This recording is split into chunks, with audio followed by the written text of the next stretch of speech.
그러니까 2차 전지를 그럼 2차 전지는 네. 좀 장기적으로 보면은 계속 여전히 좋게는 보시는 건가요? 네, 진짜 긴 호흡으로 최소한 2, 3년은 봐야 될 거라고 말씀드릴 수 있을 것 같고요. 2차 전지를 팔아야 되는 이유가 사실 그렇게 뭐 뚜렷하지는 않아요. 막 부정적인 얘기는 많이 하는데 제가 그러니까 어제자 기준으로 2차 전지가 지수 대비해서 한 20% 넘게 아웃퍼폼을 했는데 그것도 에코프로, BM, 코스모, 신소재, 윤성 FNC 상승률 탑5를 제외하고는 평균 상승률이 30%대니까 2차 전지 내에서도 엄청나게 좀 차별화된 모습을 보여줬다. 그러니까 2차 전지하고 다 오른 게 아니에요. 2차 전지하면 다 비싸고 다 오르고 이렇게 얘기하지 않으셨으면 좋겠습니다. 그렇구나.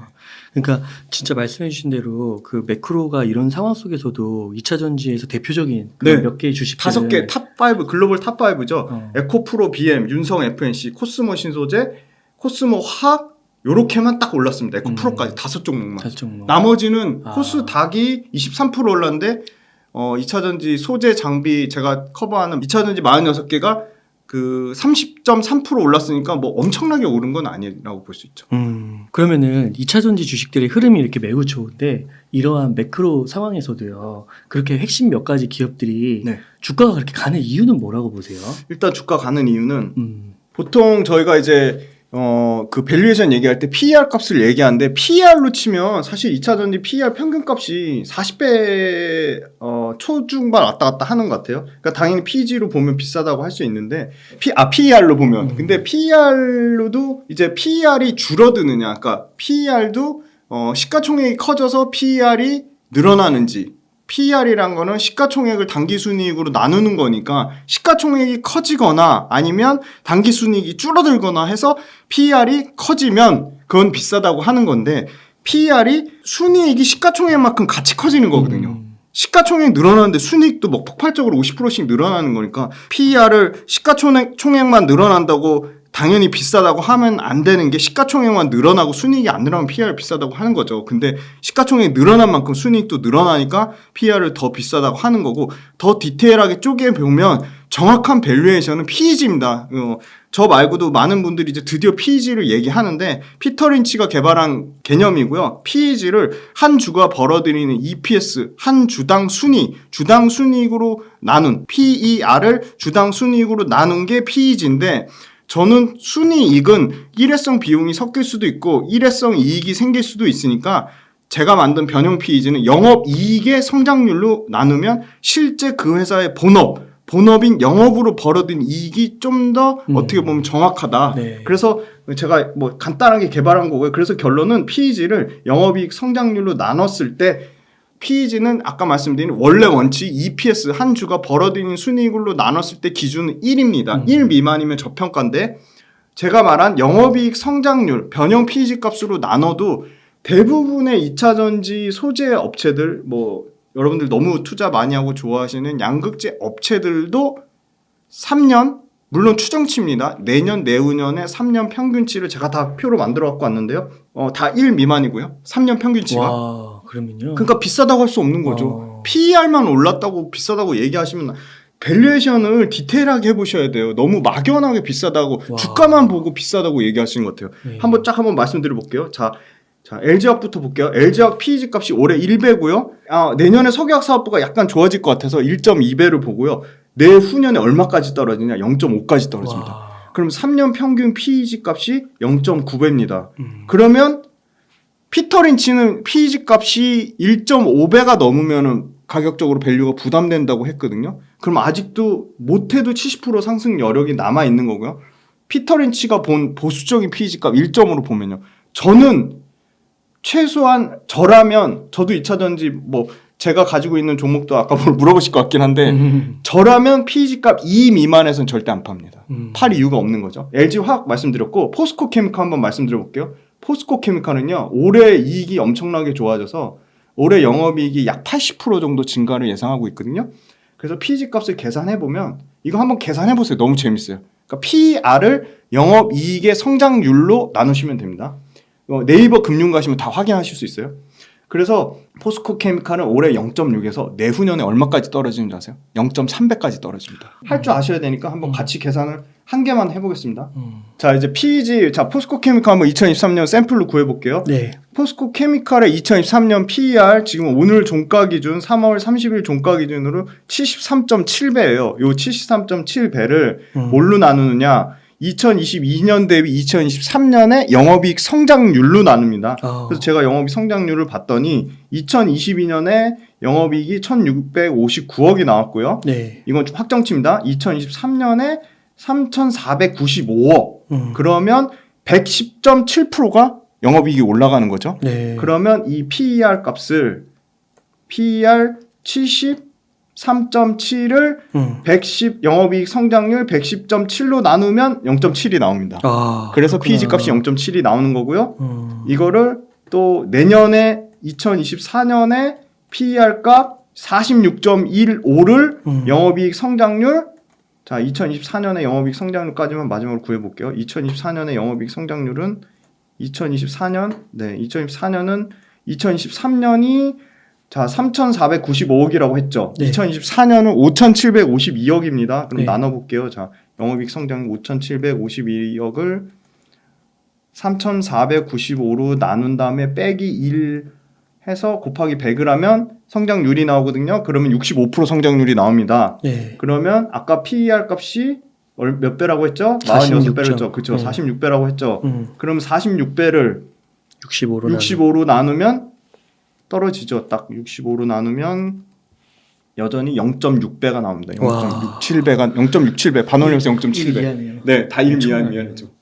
그러니까 이게 비싸다라고 얘기하는 거는 너무 논리 구조가 빈약한 거죠. 그래서 PEG가 2를 넘기 전까지는 팔지 않는다. 네, 네. 그건 왜 그런 거예요? PEG 값이 2를 넘는다는 건요. PEG가 2를 넘으려면 두 가지가 있겠죠. 시가총액이 커지거나 아니면 매출액과 영업이익의 성장률이 둔화되거나. 저는 PEG가 2가 되는 시점은 매출액과 영업이익의 성장률도 둔화되고 그만큼 시가총액도 과도하게 커졌기 때문에 이 값이 된다고 생각하거든요. 매출액과 영업이익 성장률은 계속 커지고 있는데 시가총액이 그만큼 안 커지면 2가 될 수가 없어요. 네. 그러니까 분자도 작아지면서 분모도 커져야죠. 두 개가 같이 이게 분수니까요. PEG는 PER을 성장률로 나눈 거니까 PER이 엄청 커지면서 성장률도 떨어져야 되거든요. 두 개가 동시에 만족하려면. 그래서 2배 정도 수준이면 PER 값은 과도하게 높은데 PER 값 높은 것만큼 성장률이 못 따라오는 거예요. 근데 PER 높은 게 중요한 게 아니고 성장률이 둔화되는 게 중요한 거거든요. 분모. 성장률이 엄청나게 둔화되면 PEG 값은 2를 넘을 수밖에 없다. 그렇죠. 그게 포인트거든요. 그러니까 이게 PEG가 그래서 1 이하면 네. 저평가돼 있다고 보시는 네. 거죠. 지금 2차 전지가 대부분 1, 2만이에요. 그러면 아까 나노 신소재 같은 경우는 지금 PEG가 2가 넘잖아요. 그럼 이런 경우는 투자를 지금은 주식을 사도 되는 이유가 그냥 내년과 내후년을 보고 사는 건가요? 그렇죠. 긴 텀으로 보면서 사는 거고요. 나노 신소재가 아니면은 그럴 수도 있잖아요. PEG가 떨어지는 걸 기다렸다 살 수도 있잖아요. 그땐 너무 늦을 것 같아요. 사람들이 내년 내후년을 보고 막 사면 이게 2.5가 2로 밑으로 안 내려갈 수도 있는. 시가총액이 커지면 PER 값이 커지고 PER 값이 커지면 PEG가 안 내려가겠죠. 그래서 어떻게 보면 성장주는요. PEG가 아니라 보통 PER은 고 PER에 사서 저 PER에 판다고 얘기가 나오는데 PEG는 그렇게 하시면 안 되고요. PEG는 얘기하신 대로 저 PEG에 사서 고 PEG에 파는 게 맞아요. 맞는데 저 PEG 타이밍이 안 올 수도 있기 때문에 나노 신소재는 말씀 주신 대로 긴 호흡으로 보고 지금은 다소 고 PEG지만 내년과 내후년에 급격하게 PEG 값이 떨어지니까 사는 거고요. 내년과 내후년에 PEG 값이 오르면 안 사야 되는 거죠. 그렇구나. 자, 셀은 어디가 제일 싸냐? 압도적으로 SK 이노베이션이 싼데 이건 SK 이노베이션 싸다고 생각하시면 안 됩니다. 왜냐? SK 이노베이션은 기초석유화학 제품 사업부가 매출과 이익의 40%가 넘기 때문입니다. 매출과 이익 성장률이 좋다기보다 SK 이노베이션은 PER 자체가 원래 값이 낮습니다. 그러니까 2차 전지 밸류를 못 받으니까 당연히 PER 값이 낮을 수밖에 없는 거고요. 그래서 SK 이노베이션은 투자하기가 조금 그런 게 PEG 값이 올해는 영업이익 성장률이 꺾이니까 결국 영업이익 성장률이 마이너스니까 마이너스 PEG 값이 나오는데 내년에는 정상적으로 SK온이 흑자 전환한다고 가정했을 때 PEG 값이 0.4, 0.9배가 나와요. 그럼 평균 내보면 0.3이죠. 그럼 SK이노베이션이 제일 싼데 그게 아니고요. SK이노베이션은 PEG 값이 내년과 내후년에 올라가잖아요. 오히려. 근데 삼성 SDI를 제가 좋아하는 이유는 삼성 SDI, LG 엔솔은 PEG 값이 계속 떨어져요. 자, 삼성 SDI는 1.1배, 0.7배, 0.8배, 평균 0.86배. 엄청 싸죠. LG 엔솔은 올해 다소 비싸서 1배지만 내년에 더 비싸요. 1.2배까지 올라가요. 근데 내후년 2025년에 굉장히 영업이익이 큰 폭으로 성장합니다. 2025년에. 그래서 0.5배까지 떨어져요. 와. 그래서 3년치 평균 내보면 LG 엔솔이나 삼성 SDI는 큰 차이는 없다. 근데 삼성 SDI가 더 싼 건 맞다. 그렇게 보시고 그러면 PEG 값으로 투자를 하면 당연히 삼성 SDI 투자하는 게 맞아요. 왜냐? LG 엔솔은 1.2까지 올라갔다가 0.5배까지 떨어졌다가 들쑥날쑥한 거고 삼성 SDI는 안정적으로 1.1배, 0.7배, 0.8배 이렇게 꾸준히 그냥 0.8배 수준을 유지하기 때문에 제일 삼성 SDI가 좋게 보이고요. 그다음에 양극재 말씀드릴게요. 양극재는 LG화학이 PEG가 올해는 아무래도 그 계속 말씀드리는 기초석유화학사업부 매출 비중이 워낙 크고 이익 비중이 크다 보니까 1.9배까지 PEG가 커졌다가 내년에 굉장히 첨단 소재 사업부 양극재 이익이 대폭 증가하면서 0.3배까지 떨어져요. 원자재 소재단에 에코프로를 좋아할 수밖에 없는 게 사람들이. 아 근데 이거 LG화학은 우선주는 더 싸잖아요. 더 쌉니다. 한 50% 싸지 않나요? 네, LG화학 우선주 더 싸고요. LG화학은 안정적으로 투자하시기 너무 좋은 게, 자 LG화학 보시면 LG화학 배당이 3%가 넘습니다 지금. 와. 자 LG화학 그냥 작년 정도 수준 1,400원만 준다고 이제 가정을 해도 배당률 한번 계산해 보시면 지금 본주에 지금 뭐 얼마 가격이죠? 반토막도 더 난 가격이잖아요. 그러면 이게 배당 수익률만 계산해 보면 3.4% 나와요. 은행 늘 바에는 LG화학 성장률도 같이 먹으면서 배당 수익도 3.4% 먹을 수 있는 LG화학 투자하시는 건 전 너무 괜찮은 아이디어라고 봅니다. 그래서 이제 PEG값 마지막으로 더 말씀드리면 에코프로 PEG는 평균 0.2배입니다. 지금 이렇게 올랐는데요? 네네. 와, 엄청난 거 아니에요? 그거는 에코프로가 매출과 이익이 얼마나 성장하는지 가 보시면, 자 에코프로 영업이익 성장률만 한번 빠르게 보겠습니다. 에코프로 영업이익 성장률은 에코프로 2023년에 54% 성장합니다. 6,100억대에서 9,500억대. 그 다음 2024년에 9,400억대에서 1조 6,130억. 2024년 PEG가 더 중요하다고 말씀드렸죠. 자, 1조 6,130억을 9,484억으로 나누면 70% 나오죠. 70.1% 영업이익 성장률이 나옵니다. 네. 그러면 PEG는 PR을 영업이익 성장률로 나눈다고 했습니다. 그러면 2024년 에코프로의 PER은 네이버 금융에 다 나옵니다. 11.84입니다. 이거를 영업이익 성장률 70.7로 나누면 PEG값 0.167. 와, 더 떨어져. 더 떨어지죠. 대박이다. 대박이죠. 근데 이거 에코프로 비싸다고 얘기할 수 있을까요? 야, 진짜 엄청나구나. 에코프로는 제가 2025년도 추정했는데 2025년 0.08까지 떨어져요. 와. 그러니까 2025년 데이터가 없습니다. 그래서 제가 2023년하고 2024년에 평균치로 계산한 거예요. 2023년과 24년의 영업이익 평균치로 계산해봤더니 2025년은 0.08배까지 떨어지더라. 와. 그러니까 이거를 PEG를 계산해보시면 2차전지 업체들 비싸다고 말하기 좀 어렵습니다. 그러니까 주가만 보지 마시고요. 이 중에서도 네. 지훈 대표님께서 이제 2차전지 억대 이상으로 이렇게 투자하신다고 했잖아요. 네네네. 어떤 기업들이 좀 투자를 하고 계신 거예요? 저는 일단 양극재 비중이 35% 정도 되고요. 그 다음에 배터리 셀이 15%. 그 다음에 음극재하고 도전재가 20%. 나머지는 현금 들고 있습니다. 근데 중요한 거 여기서 비중을 더 늘릴 게 딱 하나 있습니다. 네, 도전재하고 음극재의 비중을 저는 엄청나게 양극재보다 더 많이 늘릴 생각을 가지고 있습니다. 그러세요? 네. 양극재보다 양극재 갖고 있는 비중 자체는 조절하지는 않고요. 30에서 35% 유지를 하고 음극재나 도전재를 지금 20%에서 최대 40%까지 늘릴 생각을 하고 있습니다. 오늘도 음극재를 사고 왔습니다. 주식을. 음극재, 도전재. 그러면은 대표적으로 기업이 나노신소재. 네, 맞습니다. 네. 그렇구나. 음극재는 대주전자 재료. 그러세요. 네. 대주전자재료 있고 한솔케미칼도 있고 동진세미캠도 있고 뭐 후성도 있고 여러 가지 있습니다. 그러니까 그 LG화학하고요. 네. 포홀 네. 그 뭐 배터리 아저씨 네. 좀 인용을 하면 네네. 배터리 아저씨께서 네네. 박승영 이사님께서 네.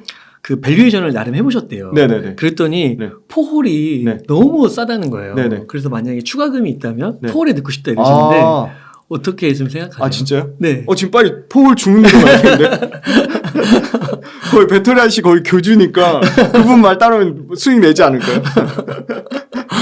아, 저 그 의견에 아주 적극 저도 동감을 합니다. 아, 일단, 그러세요? 네, 적극 동감하는 이유가 포스코홀딩스 말씀드릴게요. 포스코홀딩스는 자 일단은 음. 85조 매출의 75%가 철강입니다.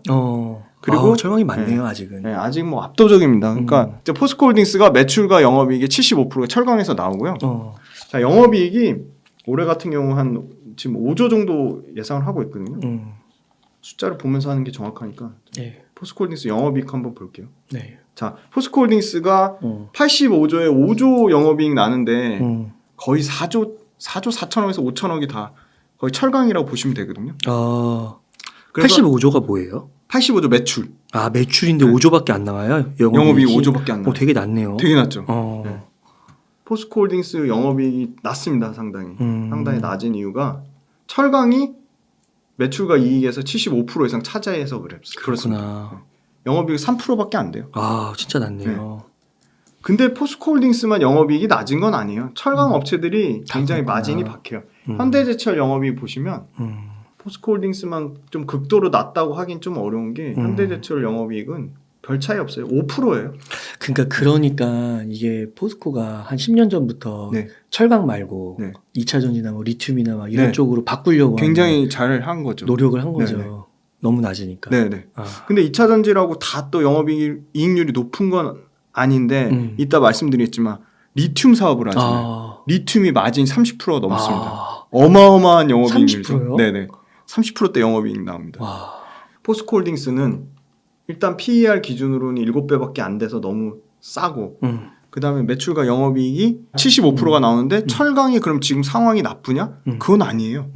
철강 상황이 좋아지고 있어요. 그래요? 그거는 뭐 어떻게 할 수 있냐면 철강의 가격을 지금 미국이요 월별로 5만 원씩 미친 듯이 올리고 있고요. 그러니까 팔리니까 그렇게 올리지 팔리지 않고서는 올릴 수 있을까요? 그렇죠. 네. 그다음에 두 번째는 중국도 만만치 않게 가격을 올리고 있어요. 그다음에 우리나라 기다렸다는 듯이 동국제강, 현대제철, 그다음에 포스코홀딩스 월간 5만 원, 3만 원씩 가격을 올립니다. 지금. 그래서 아마 가격을 올린다는 거는 마진이 조금 좋아질 거라고 보고 있어요. 그 이유는 화학이랑 약간 비슷한데 공급이 엄청 늘어나지 않아서 그래요. 수요가 엄청 좋다기보다. 그리고 두 번째는 포스코홀딩스가 갖고 있는 전혀 반영이 안 된 2차 전지 소재 사업. 네. 리튬. 네, 리튬. 포스코홀딩스는요. 광산도 갖고 있고 염호도 갖고 있어요. 그걸 밸류를 엄청 쳐줘야 되는데 광산도 없고 광산도 없고 염호도 없는 에코프로는 지금 조금 밸류를 쳐주려고 하고 있고 포스코홀딩스는 광산에 대한 밸류도 안 쳐주고 염호에 대한 밸류도 안 쳐줘요. 근데 매출은 포스코홀딩스의 리튬 매출이 당연히 에코프로보다 매출이 클 수밖에 없죠. 커지는 거죠. 앞으로. 커지는 거죠. 앞으로 커지는 거죠. 광산과 광산과 그 염호에서 나오는 매출이 일단은 자 아르헨티나 움베르토 염호에서 나오는 그 수산화 리튬 매출만 내년에 지금 양산된 거, 그러니까 올해 하반기 양산해서 내년에 정상적으로 매출 나올 거라고 가정하면 1조 8천억. 그 다음에 2025년에 4조에서 5조. 이게 순수 영업이익이에요? 매출요, 매출. 매출. 근데 거기서 이제 영업이익 뭐 30%. 30% 잡으면 그래서 1조 8천억에 30%는 5,400억이잖아요. 물론 포스코홀딩스 영업이익이 5조 정도니까 10분의 1밖에 안 되는데 그 비율이 커지는 거죠. 엄청나게 비율이 커지는 거죠. 그래서 포스코홀딩스가 2024년에 1조 8천억을 스타트로 2030년까지 42조까지 하겠다는 거거든요. 2차 전지 소재단 매출을. 네. 1조 8천억에서 네. 42조까지 간다고요? 42조. 네. 와. 2030년까지. 와, 그러니까 절반을 2차 전지 소재로 하겠다는 거예요. 그러네요. 85조. 네.